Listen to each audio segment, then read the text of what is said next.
4 na sangkot sa pagkawala ni Catherine sinampahan na ng reklamo. Hanggang ngayon nga ay di pa rin natatagpuan ang nawawalang beauty queen na si Catherine Camilon, na halos mahigit 1 buwan na mula nang may ulat na nawawala, pero sa patuloy ngang pag-iimbestiga ng mga kapulisan ay unti-unti na ngang nagkakaroon ng pag-usad ang kaso. Sa panibagong update nga, ngayon ay sinampahan na ng reklamo ang 4 na sangkot sa pagkawala ng dalaga, kabilang na dito ang nakarelasyon umano ni Catherine Camilon, at sa unang pagkakataon nga rin ay ibinulgar na ang pagkakilanlan ng mga nasabing person of interest sa pagkawala ng dalaga.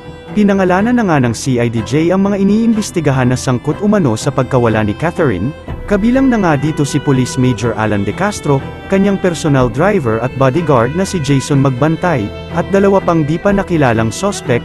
Hawak na ng mga kapulisan si De Castro na nasabing karelasyon umano ni Catherine Camilon.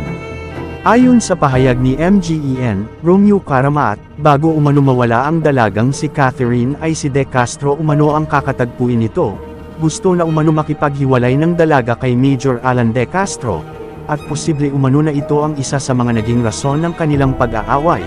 Ang kanyang personal driver naman umano na si Magbantay ang nanutok ng armas sa 2 witness, na nakakita umano ng isang duguan sa ulo na inililipat sa isang SUV.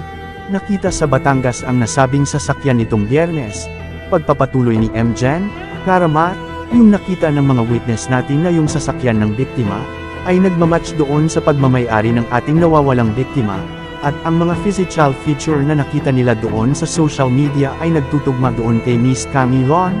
Tukoy na rin umano ng CIDJ kung kanino nakarehistro ang na-recover nilang sasakyan, pero hindi na muna nila ito pinangalanan habang patuloy na iniimbestigahan ang insidente. Ani MGen Caramat, yung nakita nating hair strands at blood samples including yung mga lupa, sa ngayon hinihintay pa namin yung result galing sa forensic group, dahil nga di pa natin nalolocate ang missing person. Syempre hahanapin muna natin itong nawawalang victim natin.